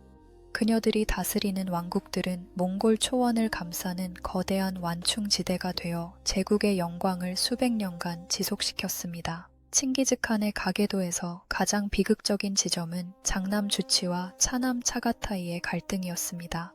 차가타이는 평생 형 주치를 사생아라 부르며 멸시했습니다. 정복 전쟁 도중에도 두 형제는 전략 대신 서로의 출생을 두고 칼을 겨누었습니다. 칭기즈칸은 이 갈등을 지켜보며 깊은 고뇌에 빠졌습니다. 그는 주치가 자신의 친아들인지 확신할 수 없었지만 그를 누구보다 사랑했습니다. 주치는 칭기즈칸을 가장 많이 닮은 용맹한 장군이었기 때문입니다. 결국 칭기즈칸은 제국의 분열을 막기 위해 주치를 서방 먼 땅으로 보냈습니다. 그것은 유배인 동시에 그에게 새로운 세계를 열어준 배려였습니다. 주치는 러시아와 동유럽을 정복하며 자신만의 거대한 영토인 킵차크 칸국을 건설했습니다. 하지만 주치는 아버지가 세상을 떠나기 전 의문의 죽음을 맞이합니다. 아버지가 보낸 자객에 의해 살해당했다는 설부터 울화병으로 죽었다는 설까지 수많은 추측이 난무합니다. 칭기즈칸은 장남의 부고를 듣고 사흘간 천막 밖으로 나오지 않았다고 전해집니다. 혈통에 대한 의심보다 더 깊었던 부성애, 그리고 제국의 질서라는 대해 사이에서 방황했던 한 사내의 인간적인 고뇌가 담긴 대목입니다. 칭기즈칸의 정복은 그가 죽은 뒤 800년이 지나 실험실에서 다시 한번 증명되었습니다. 2003년 유전학자들은 전 세계 남성들의 Y 염색체를 추적하는 대규모 조사를 실시했습니다. 그 결과 유라시아 대륙 전역에 걸쳐 약 1600만 명의 남성이 동일한 조상을 공유하고 있다는 사실을 발견했습니다. 확률적으로 계산했을 때 이 거대한 유전적 집단의 시조는 다름 아닌 칭기즈칸과 그의 형제들이었습니다. 이것은 인류 역사상 유례를 찾을 수 없는 생물학적 정복의 증거입니다. 칭기즈칸은 가는 곳마다 적들의 씨를 말리고 자신의 혈통을 퍼뜨렸습니다. 현대 세계 인구 중 약 200명 중 1명은 칭기즈칸의 후예라는 소름 끼치는 통계는 그의 야망이 단순히 영토 확장에 그치지 않았음을 보여줍니다. 그는 칼로 세상을 베었지만 결국 자신의 유전자로 인류의 지도를 다시 그렸습니다. 우리가 오늘날 길거리에서 마주치는 평범한 사람의 혈관 속에 800년 전 초원을 호령하던 데칸의 기상이 흐르고 있을지도 모른다는 사실은 전율을 불러일으킵니다. 이토록 거대한 흔적을 남긴 사나이가 왜 자신의 흔적을 지우는데 그토록 집착했을까요? 칭기즈칸의 무덤은 여전히 인류 최대의 수수께끼로 남아 있습니다. 최근에는 인공위성과 지표 투과 레이더를 동원해 몽골의 신성한 산 부르한 칼둔 주변을 샅샅이 뒤지고 있지만 데칸은 여전히 침묵을 지키고 있습니다. 학자들은 칭기즈칸이 단순히 도구를 막기 위해 무덤을 숨긴 것이 아니라고 주장합니다. 그는 자신이 신격화되어 제국이 정체되는 것을 경계했을지도 모릅니다. 그는 바람처럼 왔다가 바람처럼 사라지는 유목민의 정신을 끝까지 지키려 했습니다. 그의 무덤 위를 밟고 지나갔던 천천 마리의 말대, 그리고 그 비밀을 안고 죽어간 수천 명의 병사, 그들의 희생 위에 세워진 침묵은 역설적으로 칭기즈칸을 더욱 신비로운 존재로 만들었습니다. 그는 땅속에 갇힌 시신이 아니라 초원의 바람과 후손들의 피 속에서 영원히 살아 숨쉬는 길을 택했습니다. 찾을 수 없는 무덤은 그가 인류에게 남긴 마지막 수수께끼이자 정복자가 도달할 수 있는 최후의 예술적 완성일지도 모릅니다. 칭기즈칸의 손자 쿠빌라이 칸이 대원제국을 선포했을 때 그는 인류 역사상 가장 대담한 경제적 실험을 단행했습니다. 무거운 금과 은 대신 뽕나무 껍질로 만든 종이 조각에 황제의 인장을 찍어 화폐로 사용하게 한 것입니다. 이것이 바로 세계 최초의 법정 지폐인 교초입니다. 당시 서구인들에게 이것은 연금술보다 더 마법 같은 일이었습니다. 마르코 폴로는 그의 기록에서 황제는 아무 가치 없는 종이를 금과 똑같이 통용되게 만드는 비술을 가졌다며 경악했습니다. 이 종이 조각 하나가 제국 전역에서 통용될 수 있었던 비결은 몽골의 압도적인 신용과 폭력이었습니다. 황제의 인장이 찍힌 지폐를 거부하는 자는 그 자리에서 목이 잘렸으며 위조 지폐를 만드는 자는 가문을 멸했습니다. 이 강제된 신용 위에 인류 최초의 거대 경제권이 형성되었습니다. 상인들은 무거운 은괴를 수레에 싣고 다닐 필요가 없어졌고 자본의 이동 속도는 말의 속도보다 빨라졌습니다. 오늘날 우리가 사용하는 화폐 시스템의 원형은 700년 전 몽골 초원의 제왕들이 설계한 신용경제의 산물입니다. 몽골군은 단순히 칼을 잘 쓰는 전사가 아니라 당대 최고의 기술력을 흡수하는 기술의 스펀지였습니다. 중국 정벌 과정에서 습득한 화약 제조법은 몽골 기마대를 거쳐 전 세계로 퍼져나갔습니다. 몽골군은 공성전에서 거대한 투석기에 화약 폭탄을 실어 날렸습니다. 천둥치는 소리와 함께 성벽이 무너지고 불길이 치솟을 때 전통적인 기사도와 성곽 방어 위주의 전쟁 시대는 종말을 고했습니다. 이 화약 기술은 몽골의 역참을 타고 이슬람 세계를 거쳐 유럽의 문을 두드렸습니다. 서구의 기사들이 몽골의 화포 부대에게 참혹하게 패배한 뒤 유럽은 필사적으로 이 악마의 불꽃을 연구하기 시작했습니다. 결국 몽골이 퍼뜨린 화약은 유럽의 대포와 머스킷 총으로 진화했고 이는 훗날 서구 세력이 전 세계를 정복하는 물리적 기반이 되었습니다. 칭기즈칸이 터놓은 기술의 통로가 아이러니하게도 유목민족의 기마 시대를 끝내고 화기의 시대를 연 것입니다. 몽골 제국의 수도 카라코룸은 당시 세계에서 가장 지적인 도시였습니다. 제국의 심장부에는 프랑스 장인이 제작한 거대한 은나무 분수가 세워져 있었고 그 주위로는 기독교 신부, 이슬람 학자, 불교 승려, 유교 지식인들이 모여들었습니다. 칭기즈칸은 종교를 탄압하지 않았습니다. 대신 그들을 한자리에 모아 대토론회를 열었습니다. 누구의 신이 더 위대하고 논리적인가를 두고 벌어진 이 토론회는 인류 역사상 유례없는 지적 개방성을 보여주었습니다. 이러한 관용은 실용주의에서 비롯되었습니다. 몽골은 피지배층의 종교를 인정함으로써 통치의 저항을 줄였고 각 종교가 가진 지식을 제국을 관리하는 데 활용했습니다. 이슬람의 천문학이 중국의 달력을 정교하게 만들고 기독교의 의술이 몽골 왕실의 건강을 돌봤습니다. 카라코룸은 서로 다른 문명이 부딪히고 섞이며 현대적 다문화주의의 원형이 탄생한 장소였습니다. 그곳에서 지식은 국경을 넘어 흐르고 있었으며 그 흐름은 칭기즈칸이라는 절대 권력이 보장한 안전 위에 세워졌습니다. 몽골의 지배 아래에서 중국의 위대한 발명품인 인쇄술과 나침반은 대륙을 가로질러 유럽으로 전달되었습니다. 몽골 칸들은 제국을 효율적으로 다스리기 위해 문서 행정을 중시했고, 이는 목판 인쇄술의 비약적인 발전으로 이어졌습니다. 전국에 배포되는 법령과 지폐, 달력들이 인쇄기를 통해 쏟아져 나왔습니다. 이 정보의 대량 복제 기술은 이슬람 세계를 거쳐 요하네스 구텐베르크의 활판 인쇄기로 이어지는 지적인 징검다리가 되었습니다. 나침반 또한 마찬가지였습니다. 몽골의 수군과 상단이 인도양과 페르시아만을 항해하며 정교하게 다듬은 나침반 기술은 유럽의 항해사들에게 전달되었습니다. 이 나침반은 훗날 콜럼버스가 대서양을 건너 신대륙을 발견하게 만든 핵심 도구가 되었습니다. 칭기즈칸은 배를 타본 적 없는 초원의 사내였지만 그가 세운 제국은 바다의 길을 열어 대항해 시대의 서막을 장식했습니다.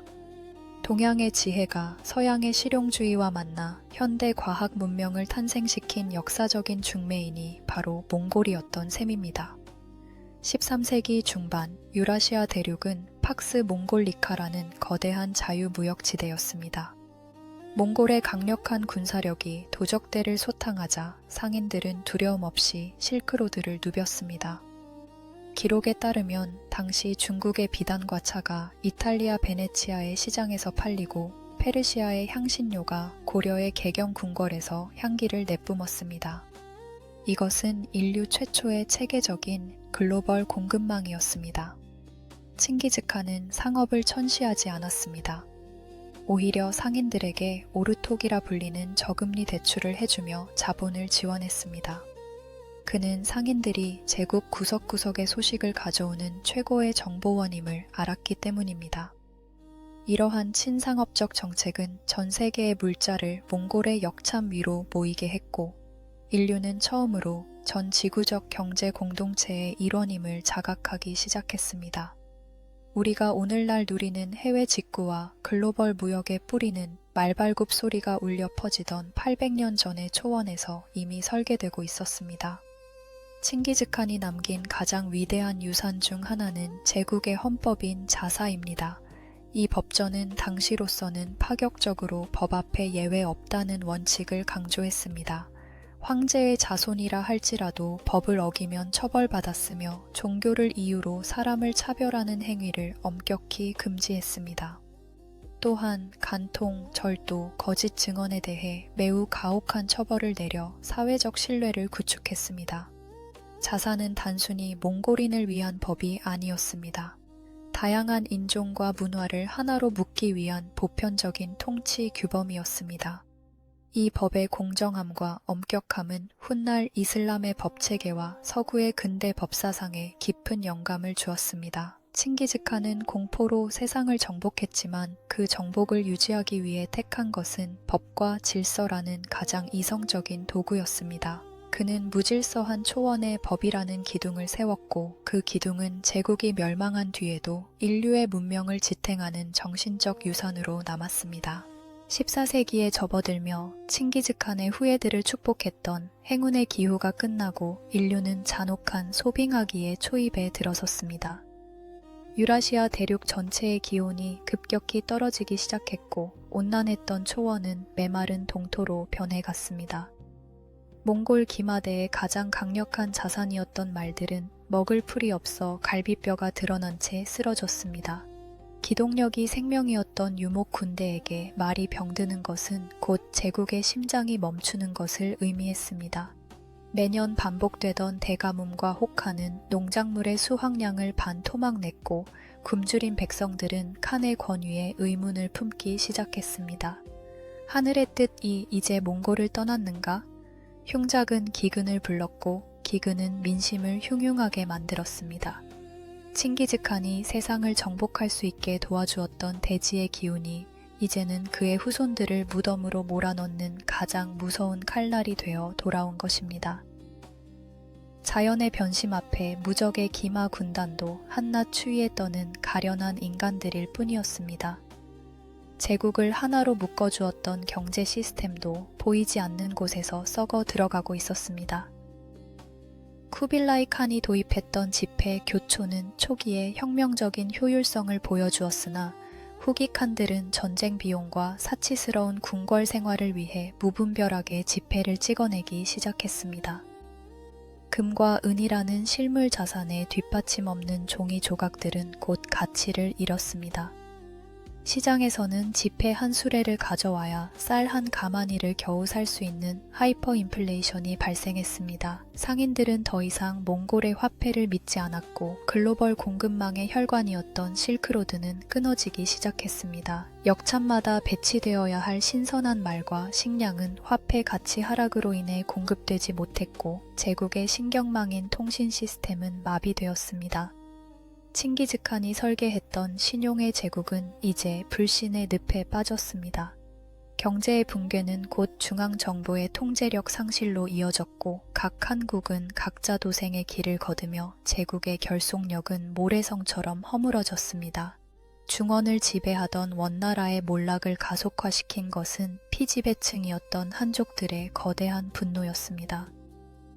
1351년 황하의 범람과 기근으로 고통받던 농민들이 머리에 붉은 띠를 두르고 일어났습니다.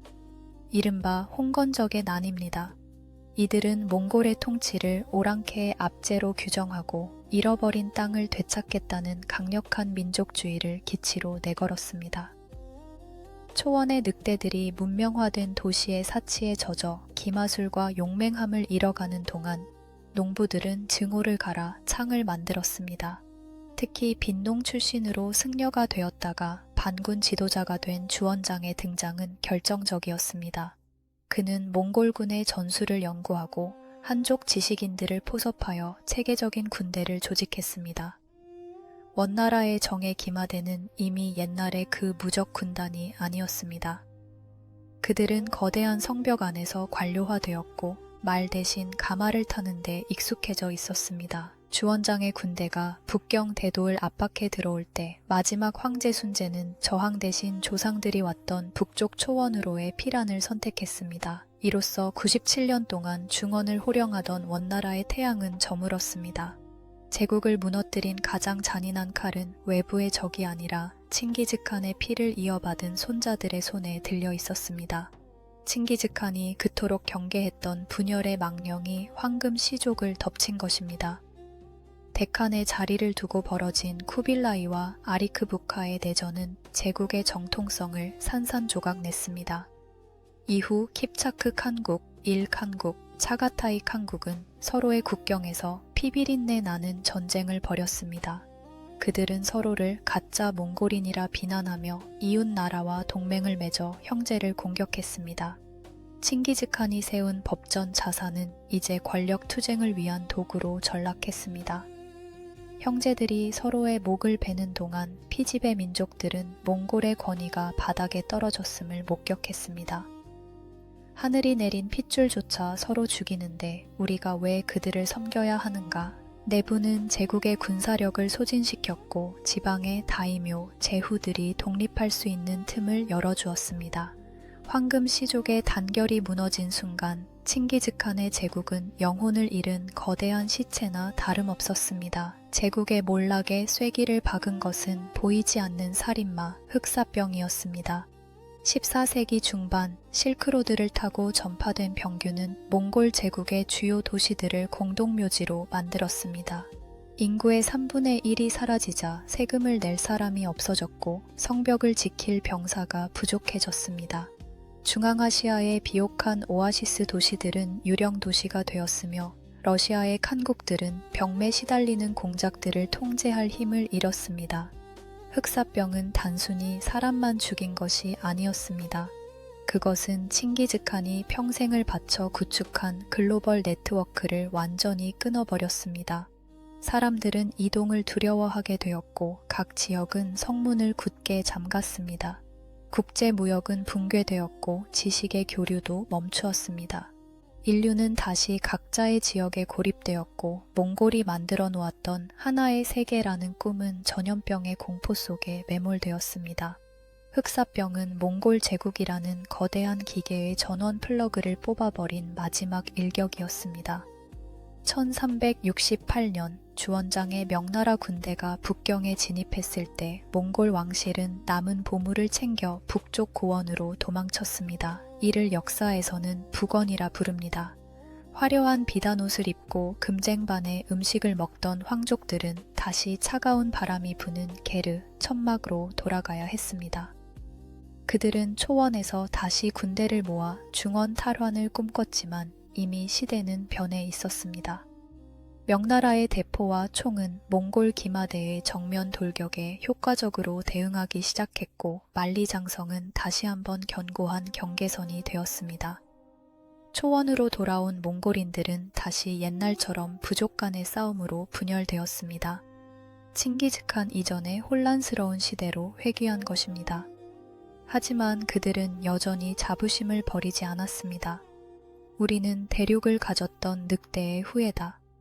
비록 영토는 잃었으나 그들이 남긴 광활한 역사적 기억은 초원의 밤마다 샤먼들의 노래를 통해 후손들에게 전달되었습니다. 제국은 사라졌으나 그 상처와 영광은 지워지지 않았습니다. 몽골의 몰락은 유라시아 대륙 각지에 새로운 국가들이 탄생하는 산파 역할을 했습니다. 러시아의 차르 체제, 중국의 명나라, 인도의 무굴 제국은 모두 몽골이라는 거인의 시체 위에서 자라난 후계자들이었습니다. 거인은 쓰러졌지만 그의 뼈는 산이 되었고 그의 피는 강이 되어 현대 세계의 지형을 결정지었습니다. 인류 역사상 칭기즈칸만큼 극단적인 결핍에서 시작한 인물은 없습니다. 그는 아버지를 잃었고 부족에게 버림받았으며 아내를 빼앗겼고 가장 믿었던 친구의 배신을 겪었습니다. 보통의 인간이라면 절망 속에 무너졌을 이 고난들이 그에게는 세상을 보는 가장 예리한 칼날이 되었습니다. 그는 말했습니다. 나를 이긴 것은 나 자신이었다. 집안이 나쁘다고 말하지 마라. 나는 아버지를 잃고 고향에서 쫓겨났다. 가난하다고 말하지 마라. 나는 쥐를 잡아먹으며 연명했다. 배운 게 없다고 탓하지 마라. 나는 내 이름도 쓸 줄 몰랐으나 타인의 말에 귀를 기울이며 현명해지는 법을 배웠다. 이러한 결핍은 그로 하여금 기존의 모든 권위를 부정하고 오직 실질과 결과에 집중하게 만들었습니다. 그가 도입한 십진제 군대 조직은 현대 군사 조직의 근간이 되었습니다. 10명은 아르반, 100명은 주은, 1000명은 명간, 10,000명은 투맨으로 이어지는 이 체계는 혈연이나 지연이 아닌 오직 지휘관의 능력과 병사들의 일사불란한 소통에 의해 움직였습니다. 칭기즈칸은 가장 낮은 곳에 있었기에 가장 효율적인 시스템을 설계할 수 있었고 그 시스템은 800년이 지난 지금도 현대의 기업 경영과 군사 전략에서 속도와 유연성의 교본으로 읽히고 있습니다. 칭기즈칸의 제국은 속도로 세워진 제국입니다. 몽골군은 보급부대의 짐을 과감히 버리고 각 병사가 직접 고기를 말려 포를 만들어 휴대하거나 말의 젖을 발효시킨 가루를 먹으며 기동력을 극대화했습니다. 오늘날 우리가 마시는 전투식량이나 인스턴트 커피의 개념적 원조가 바로 몽골의 기마대였던 셈입니다. 그들은 적군이 다음 전술을 고민할 때 이미 성벽 아래 도착해 있었고 적군이 항복 문서를 작성할 때 이미 다음 도시를 포위하고 있었습니다. 현대 경영학자들은 칭기즈칸을 네트워크 리더십의 선구자로 평가합니다. 그는 중앙 집중식 권력을 고집하지 않았습니다. 현장의 장군들에게 정원을 위임하되 황제의 의지만은 역참제를 통해 빛의 속도로 전달했습니다. 이것은 오늘날 실리콘밸리의 IT 기업들이 추구하는 수평적 조직 문화와 빠른 의사결정의 원형입니다. 그는 성벽을 쌓아 자신을 가두는 대신 길을 닦아 정보가 흐르게 함으로써 제국을 살아있는 생명체처럼 움직이게 했습니다. 칭기즈칸은 800년 전에 이미 속도가 곧 권력임을 간파했던 시대의 통찰가였습니다. 칭기즈칸은 정복 전쟁 중에 잔인한 학살자로 악명이 높았지만 단 한 부류의 사람들에게만은 경외심에 가까운 존중을 보냈습니다. 바로 장인들입니다. 그는 정복한 도시의 예술가, 기술자, 학자, 의사들을 결코 죽이지 않았습니다. 대신 그들을 몽골로 압송하거나 필요한 지역으로 배치하여 기술이 융합되게 했습니다. 중국의 화약 기술자가 중동의 투석기를 만나 회회포라는 최첨단 무기를 만들고 페르시아의 천문학자가 중국의 달력을 개혁한 배경에는 칭기즈칸의 지식 큐레이션 전술이 있었습니다. 그는 지식을 가두지 않았습니다. 그는 나침반, 인쇄술, 화약이라는 인류의 3대 발명품이 유라시아 대륙 전역으로 퍼져나가는 고속도로를 깔아주었습니다. 이 지식의 대이동은 암흑기에 빠져있던 유럽을 깨워 르네상스를 일으키는 결정적 도화선이 되었습니다.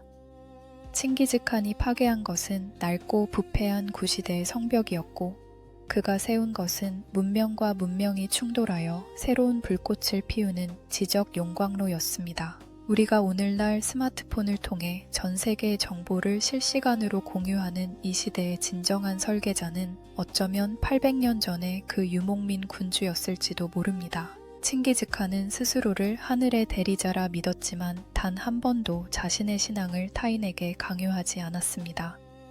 오히려 그는 제국 내의 모든 종교를 인정하고 보호했습니다. 기독교, 이슬람교, 불교, 유교가 한자리에 모여 토론하는 카라코룸의 풍경은 현대의 유엔 본부를 방불케 했습니다. 그는 종교적 갈등이 제국을 분열시키는 암세포임을 잘 알았습니다.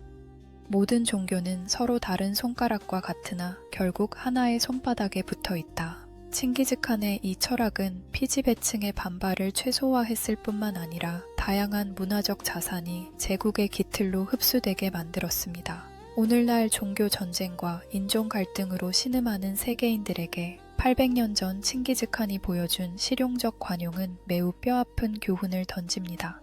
그는 차이를 제거하는 대신 그 차이에서 발생하는 에너지를 제국 발전의 동력으로 치환했습니다. 이것이야말로 몽골 제국이 단기간에 유라시아를 통합할 수 있었던 정신적 토대였습니다. 우리는 이제 질문을 던져야 합니다. 칭기즈칸은 파괴자입니까? 아니면 창조자입니까? 그가 흘린 피의 강은 분명 인류사에서 가장 깊고 처절한 상처입니다. 하지만 그 상처 위에서 피어난 평화와 연결은 현대 문명의 자궁이 되었습니다. 그는 국가 간의 벽을 허물어 글로벌 통상을 가능하게 했고 신분과 혈통의 벽을 허물어 실력의 시대를 열었습니다. 그는 세상을 파괴함으로써 세상을 하나로 묶었습니다. 현대 과학이 밝혀낸 그의 유전자 미스터리는 그의 영향력이 단순히 역사책 속에만 갇혀있지 않음을 보여줍니다. 전 세계 남성 중 1600만 명, 즉 200명 중 1명의 피 속에 칭기즈칸의 조각이 흐르고 있습니다. 그는 죽었으나 죽지 않았습니다. 그는 인류의 생물학적 지도 속에, 정치적 시스템 속에, 그리고 경제적 질서 속에 영원히 박제되었습니다. 칭기즈칸은 인류라는 거대한 기계의 운영체제를 완전히 다시 쓴 업그레이드 전문가였습니다. 칭기즈칸이 남긴 마지막 유언과 그가 잠든 비밀스러운 무덤은 우리에게 가장 강렬한 메시지를 던집니다. 그는 화려한 피라미드나 거대한 석상을 원하지 않았습니다. 그는 흔적 없이 사라지기를 원했습니다. 왜일까요? 그것은 정복의 결과물보다 정복의 과정과 정신이 더 중요함을 알았기 때문입니다.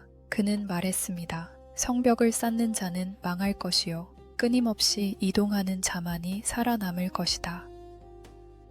오늘날 우리는 보이지 않는 많은 성벽에 갇혀 삽니다. 고정관념이라는 성벽, 안주라는 성벽, 차별이라는 성벽 말입니다. 칭기즈칸의 영혼은 지금도 초원의 바람을 타고 우리에게 속삭입니다. 성벽 밖으로 나오라고, 미지의 길 위로 자신을 던지라고, 그리고 그곳에서 너만의 제국을 세우라고 말입니다. 그의 무덤을 찾지 못하는 것은 어쩌면 다행일지도 모릅니다. 그가 한 곳에 묻혀 있었다면 그는 박물관의 박제에 불과했겠지만 그가 어디에도 없기에 그는 어디에나 존재하게 되었습니다. 우리는 몽골의 척박한 흙먼지 속에서 한 소년의 탄생을 보았고 그가 휘두른 칼날에 대륙이 조각나는 광경을 보았습니다. 또한 그 칼날 뒤에 숨겨진 차가운 지혜와 따뜻한 관용, 그리고 제국이 무너져가는 처절한 고통도 함께 느꼈습니다. 칭기즈칸의 이야기는 단순히 과거의 유물이 아닙니다. 그것은 인간이라는 존재가 의지와 시스템을 통해 도달할 수 있는 한계점이 어디인지를 보여주는 거대한 증명서입니다. 정복자의 발소리는 멈췄습니다. 하지만 그가 닦아놓은 길 위를 지금 이 순간에도 수많은 정보와 물자가 흐르고 있습니다. 그는 사라졌지만 그가 꿈꿨던 하나의 세계는 이제 인터넷과 인공지능이라는 새로운 이름으로 현실이 되었습니다. 푸른 늑대의 후예인 당신의 혈관 속에도 칭기즈칸의 거친 기상이 흐르고 있음을 기억하십시오.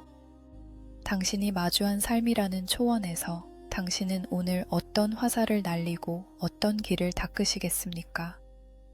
천년의 침묵을 뚫고 들려온 칭기즈칸의 장대한 서사, 여기서 대단원의 막을 내립니다.